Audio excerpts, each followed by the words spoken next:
This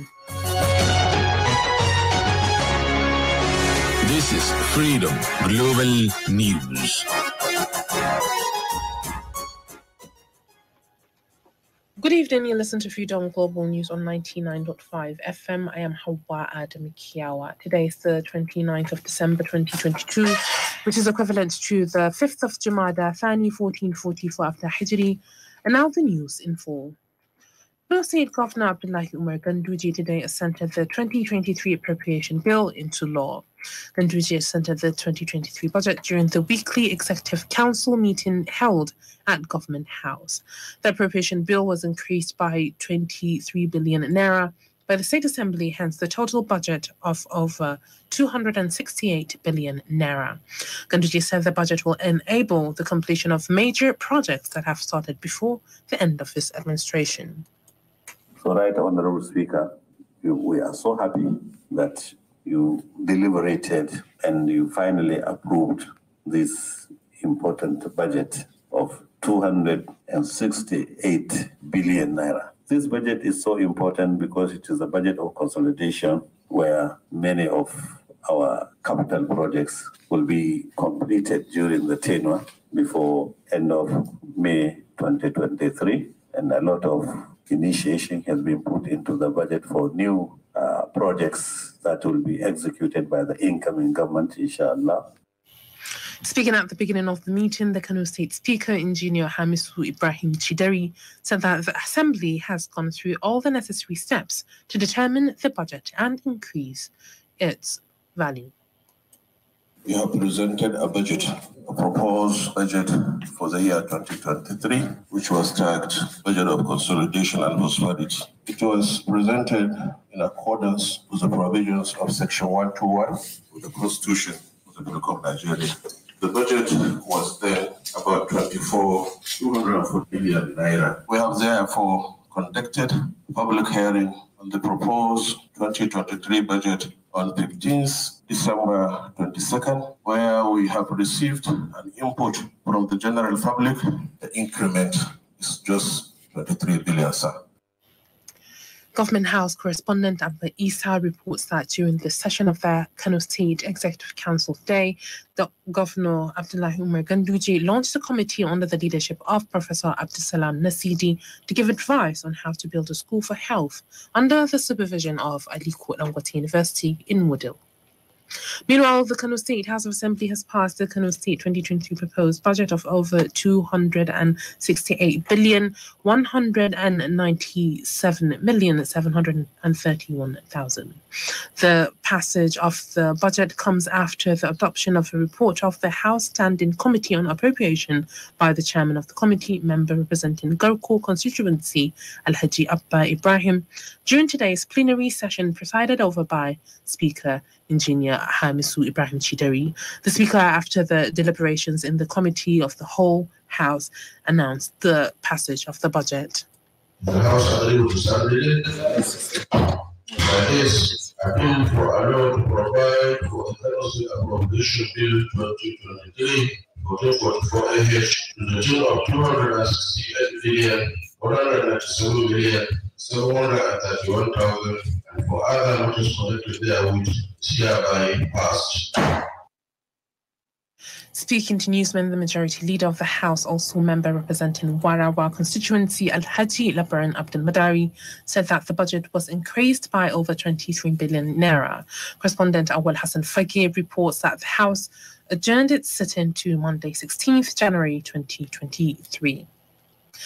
The Senate has urged the Central Bank of Nigeria, CBN, to urgently extend the withdrawal date of old currency notes from January 31st, 2023 to June 31st, 2023.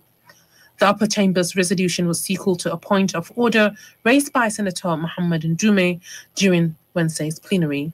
It could be recalled that CBN had on October 26th announced plans to redesign the 200 naira note, 500 and 1,000 naira notes. Sequel to the announcement by the Apex Bank, President Muhammadu Buhari unveiled the redesigned naira notes, raising orders 41 and 51 of Senate Standing Rule. Ndume said that the call for extension of the date should be considered as a matter of urgent national importance in order to forestall imminent hardship on Nigerians. And on the sporting arena, Premier League giant Liverpool is preparing to make an official bid for Villarreal winger wizard Samuel Chukwueze a few hours after sealing a move for Dutch forward Cody Gakpo. Mamatan Uba has details of this and other sport updates.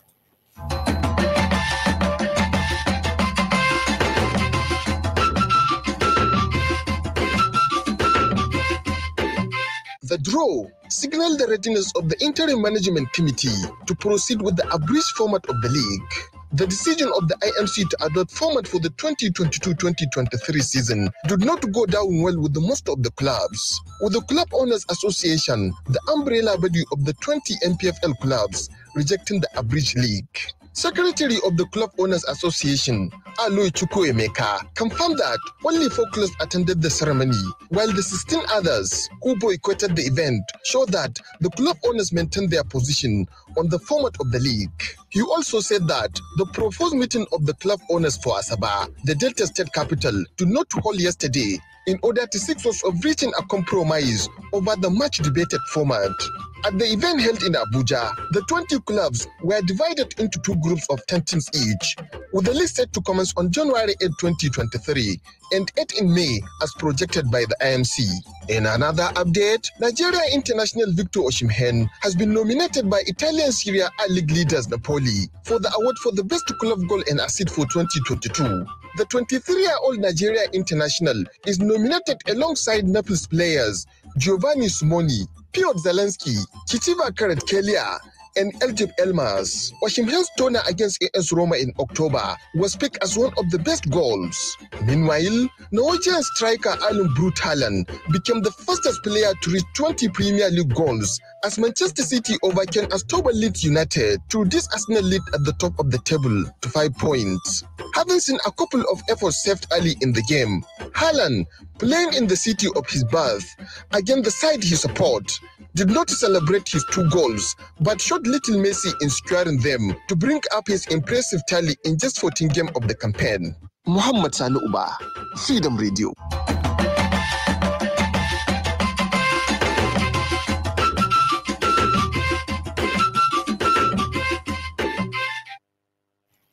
The global news is coming to you from Freedom Radio 99.5 FM. You can send your comments, opinions, and watch us live on Freedom Radio Nigeria on Facebook.com. You can get the link to the page on our website, freedomradioenergy.com, or call us through this number, 082 44 4163.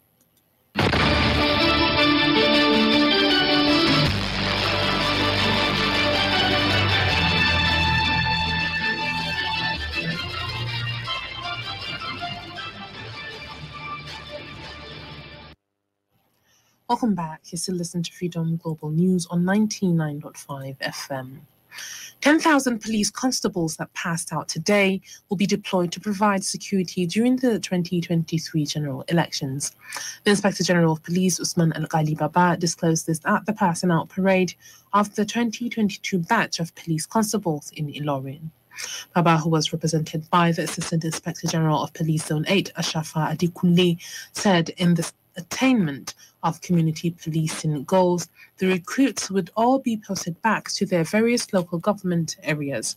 He noted that after today's event, all the graduating recruit constables will be deployed to complement officers at the forthcoming election security duties across the nation in a bid to ensure a free, fair and credible electoral process.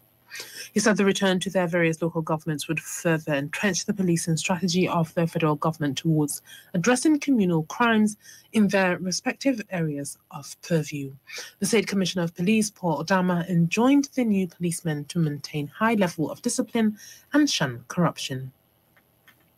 The National Drug Law Enforcement Agency, Kano State Command, said it has achieved success in the fight against drug addiction and drug trafficking in 2022. The commander of the agency in Kano, Abubakar Idris Ahmed, disclosed this at a press conference at the headquarters of the agency at Airport Road in Kano today.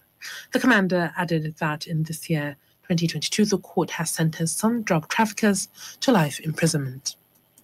Of our operational year, that's the year 2022, and by the grace of God, we've been able to make a significant impact, like I say, by recording huge successes in threefold. The first is the interception and arrest of drug peddlers. We've been able to intercept almost 9 tons of different types of substances of abuse. He further noted that they have arrested many people who were also accused of drug trafficking. As well as being able to apprehend over 1,800 suspects. In terms of prosecution, we've recorded landmark convictions in our courts. I think within this year, we were able to secure a conviction of a drug merchant that earned him a life sentence, which is remarkable and is very encouraging. Correspondent Abba Isa Muhammad reports that the National Drug Law Enforcement Agency has also warned parents to keep a closer eye on their children and their friends, and praised journalists for informing the community about the dangers of drug addiction. And on the foreign scene, the United Nations mission in South Sudan, UNMISS, together with international partners, have called for an immediate end to the mountain violence in Greater Pibor area by armed youths from Jonglei State. Ismail Suleiman Sani reports.